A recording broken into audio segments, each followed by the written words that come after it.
السلام علیکم۔ غلط سولر چارج کنٹرولر کا انتخاب آپ کی بیٹری کو ختم بھی کر سکتا ہے۔ یہ P W M solar charge controller ہے، سادہ، سستا، کم ایفیشنسی والا۔ یہ P W M solar charge controller ہے، مہنگا اور زیادہ ایفیشنسی والا۔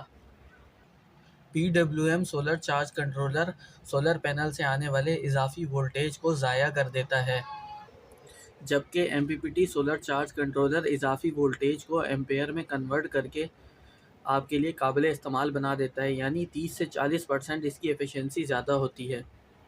یہی وجہ ہے ایم پی پی ٹی مہنگا ہونے کے باوجود زیادہ فائدہ مند ثابت ہوتا ہے۔ اگر آپ کا سسٹم چھوٹا ہے، 100، 200 یا 300 واٹ تک کا ہے، تو آپ P W M solar charge controller لگا سکتے ہیں، یہ آپ کے لیے ریکمینڈڈ ہے۔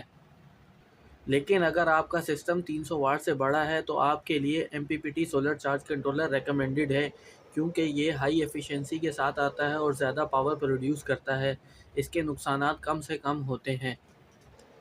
آپ کا سولر سسٹم کتنے واٹ کا ہے کمنٹ میں ضرور بتائیں، اور مزید ٹپس کے لیے چینل کو ضرور سبسکرائب کریں۔ شکریہ۔